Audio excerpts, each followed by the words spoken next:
Hi there, Facebook. I know it's 11 o'clock at night, but this is something that I absolutely love doing, and I've missed doing it for so long that I'm getting back into my book that I was reading in the fall-ish, I think. But I want to do a brief review as to what we went over before I start going deeper. And I absolutely love this book for anybody who wants to read it. It's called Medical Cannabis Book for Healthcare Professionals. I have it dog-eared, I have it highlighted, I have it marked. There's so much great information in here. And for me, being a little bit of a researcher, I think it's really important to understand the history. And there's so many misperceptions and misunderstandings, so many people who don't understand exactly what it's for or how it works. And so, in order to explain all that, I feel like we need to go back to the beginning and just understand real quick exactly where cannabis came from, how it was treated, and how we got to 2021 with cannabis, or rather the law being passed in 2018, all of a sudden making it legal. So I'm going to try to go real fast, short video, and I'm going to try to do one every day to get through the fun stuff that's in this book. But we've got to start with the history, which I actually think is quite fascinating. The other thing, I have taken notes by hand. I haven't taken notes by hand since I was in college, so I hope that I can read my notes on here clearly. I may stutter a little bit. But we have an umbrella, as we've told you many times. There's the umbrella, and there's hemp, and there's marijuana. And cannabis is the umbrella. And cannabis actually has three different species: the sativa, the indica, and ruderalis. So they're actually, those three different species are determined by terpene profiles. And we'll get into terpenes and what that means later on down the line. But legally, hemp and marijuana are distinguished by their concentration of THC in the product. So if it is up to less than 3% of THC in your product, then it's considered hemp-based CBD oil. If it is over 3%, it's considered marijuana and illegal. So we deal in the legal range, and that's what we're always talking about whenever you're talking with us about our CBD oil that we sell. But in 2018, the Farm Bill was passed, which I mentioned, that was legalizing up to 0.3% THC, or less than 0.3% THC, which was actually quite amazing because it's allowing that combination of THC in a minuscule amount to work in combination with CBD, which we call the entourage effect, which entourage could be substituted with the word explosive, and amazing effects. So up to 2018, since 1972, cannabis was actually considered what we call a Schedule 1 drug, because the DEA actually considered it to have no acceptable medicinal use. And I'm going to show you this little chart real quick so people understand what Schedule 1, Schedule 2. We have 5 different schedules of drugs. And this is briefly what I'm going to go through and give you examples. But Schedule 1 are drugs with no currently accepted medical use and a high potential for abuse. Those include examples: heroin, marijuana / cannabis, peyote, methaquolone,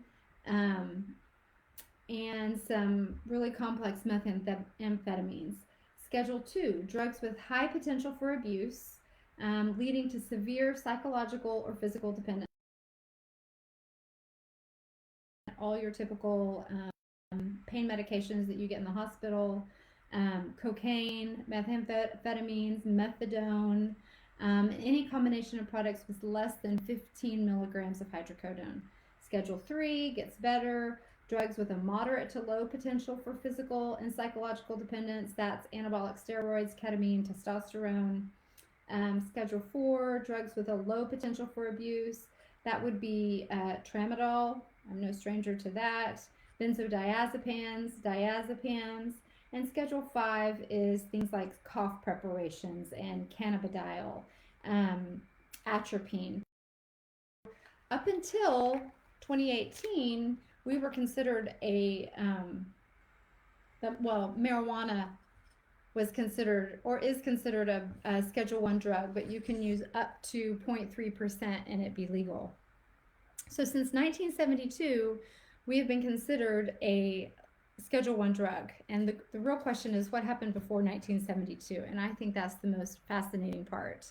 But legalized cannabis is currently the fastest growing industry found. The states also found that zero of the problems that they anticipated with legalizing up to 3% of THC actually occurred.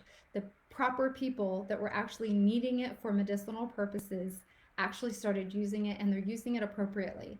And in fact, what they discovered is that marijuana sales went down because there were people that were just seeking out marijuana for the medicinal effects, but they didn't want the high.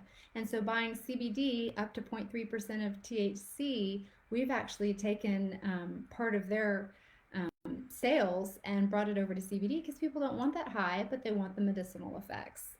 So from 2013 to 2017, North American sales, and these are outdated numbers because it's 2017, but they went from 1.5 billion to 10 billion. And the industry employs over 150,000 Americans. And again, I would say that is way more now in 2021 because you've added me. So one more person. But one thing I wanted to read straight from the book is that cannabis is regularly used by a society to treat a variety of maladies, conditions, and symptoms, including but not limited to the following: nausea, glaucoma, lack of appetite, Crohn's disease, epilepsy, PTSD, intractable pain, fever, obesity, asthma, UTIs, coughing, anorexia associated with weight loss in AIDS patients, pain, and multiple sclerosis. And that is certainly not limiting, but those were what they knew at the time of the studies. And really the common thread in there is that it's anti-inflammatory. That is the massive benefit. That was the first question I had when I was introduced to CBD, is how in the world does this help someone's knee? And then how does it help me with my stomach? I didn't understand that, but the common thread is that anti-inflammatory factor. So moving on to chapter 2 really quickly. I'm going to try to get through chapter 2 and then we'll take up tomorrow. My goal is to go through this in several days, short little bits. But it's the history and the ancient plant that is used for modern illness. We'll use the plant from days of yore to cause incredible benefits in our bodies today. The early use was believed to debut in the Caucasus Mountains. Most likely it was located in Kazakhstan, and it was approximately 10,000 years ago. It was hardy, it was growing quickly. This is very cold, this is Russia, and it was made to be tempting for birds and for animals to want to eat the seeds, because if the birds and the animals ate the seeds, then they would move on and they would eliminate them in their bowels, and it would cause more plants to grow. And that is how it spread in that area. And that tends to be the ruderalis version. Also, humans carried seeds out of Russia, and they say that they carried it out on the Silk Road, which tends to be the indica brand.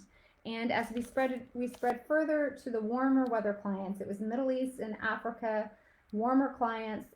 Our plants would grow to be 20 feet tall, and this is called the sativa version of the hemp plant. And at this point, they basically say today that the indica and the sativa have been hybridized so much, they've been grown together, they've been modified over the last 50 to 60 years. There's not a lot of difference in what you should expect from each plant, but that's just kind of the history of how we got to where we are. And you hear a lot about the indica and the sativa strains. So, okay, I just finished watching Outlander last night, actually. And I was fascinated by Claire, and because Claire was a healer and she knew all of her plants and her tonics to use. And did you notice that when her daughter was pregnant, she was giving her something to munch on all the time? They used hemp for childbearing and for women to munch when they were having cramps and they were having pains, and that helped relieve the symptoms of childbearing and childbearing pain. So bring Outlander in for the video. The stalks. So we've talked many times about how the most valuable part of the plant is actually in the flower. That's where the most concentrated oil is. That's where you want to get your CBD oil from, because it's not diluted. It's the best quality, purest form of the oil. But the hemp plant is actually quite useful for the entire plant for different purposes. They used hemp for paper. In fact, the first copy of the Declaration of Independence was on hemp paper. They used the stalks for rope. They use it for sails when they were making boats, and they were using it for tents, for clothes. They had hemp clothes. It's really fascinating exactly what the hemp plant was used for and how they found a way to use it all. But healers, is my point, were plantsmen. And back in those days, we didn't have big pharma companies.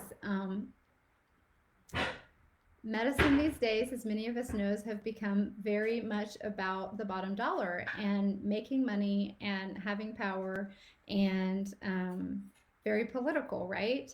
Back then, it was none of that. It was find a plant and treat yourself. And that's exactly how the hemp plant started. It started with the healers, with the plantsmen, with the people who understood plants. And many of those were the Native Americans that completely understood the use for plants. Saw that in Outlander too, how they shared their secrets between Claire and the Native American women that knew their plants.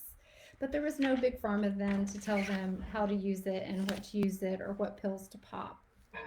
So it dates back to the father of Chinese medicine. His name was Shen Nung, and they actually called hemp Ma, M-A, to treat gout, rheumatism, malaria, constipation.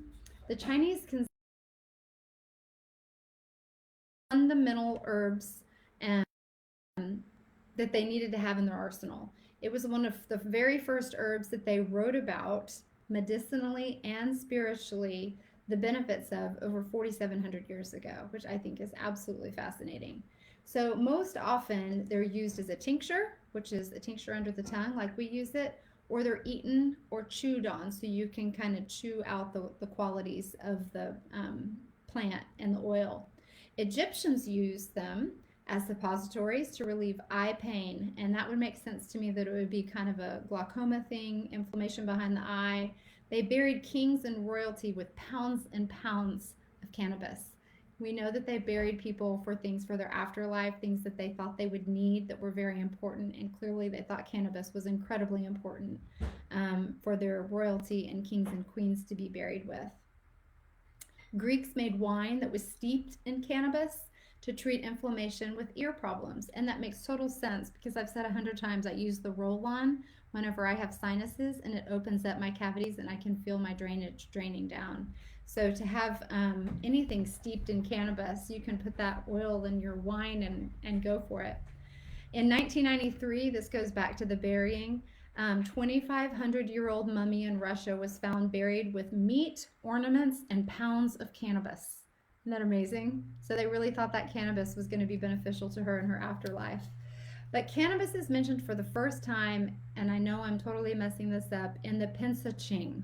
The Pensao Ching was the world's oldest pharmacopoeia, and I meant to get it, and I'm so sorry, but the pharmacopoeia is what every single doctor, every single person who works in medical practice has on their bookshelf. The pharmacopoeia is a list of every single medicine there is, how to dose it, what it's used for. That's their Bible of all medication, and it was first mentioned in the world's oldest pharmacopoeia. Compiled from China's oral traditions dating back to 2700 BC. So clearly a very, very valuable plant when people were using it to treat themselves. So as cannabis heads west to the western frontier, what happened was kind of with their ignorance, put it in the category with peyote and with psychedelic plants, plants that caused you to have psychoactive responses, and they thought it synonymous with pagans and sorcerers and witches, and their lack of understanding didn't help it much because cannabis, being the CBD alone, was very healing. Europeans at the time were very ignorant of the use of cannabis at all until there was a doctor called Sir William Brooke O'Shaughnessy. He was an Irish physician who started practicing Calcutta, India. And what I think is fascinating about what he studied is that he learned that if people started using it on a daily basis prophylactically, it limited their, not their exposure, but their ability to get disease, especially in the high density areas of India. You know how we see India and all the tent communities, but that if people used it daily, it limited their use, it limited their risk for getting disease. And then if they did get sick, they were able to take it and continue taking it, and they were able to heal faster by using hemp. He discovered that crowded regions using the botanicals prophylactically prevent illness and was successful, and then the continued treatment of ill. It effectively eased the pains of muscle spasms in animals. We know that we can use it in animals caused by rabies, tetanus, and cholera. So then he in turn brought it back to England, and Queen Victoria, her physician quoted, and I'm going to quote this straight from my book so I get it right, said, Queen Victoria's physician discusses tincture of cannabis and the treatment of dysmenorrhea, is the tissue that's pain with your monthly cycle. Says that when pure and administered carefully, cannabis is one of the most valuable medicines that we possess. And over this following 60 years, over 100 medical papers were written about this wonder drug that treated some old-fashioned sounding illnesses, including neuralgia and melancholy and many.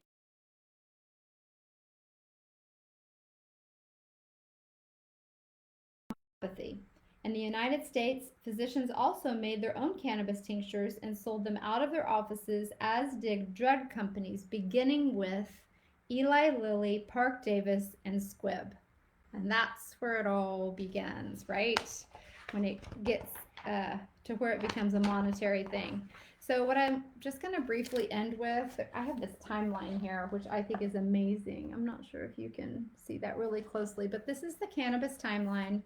And I'm just going to highlight that in 2727 BC, that starts this highline, Shen Yang, the father of Chinese medicine, writes about the healing powers of ma, cannabis.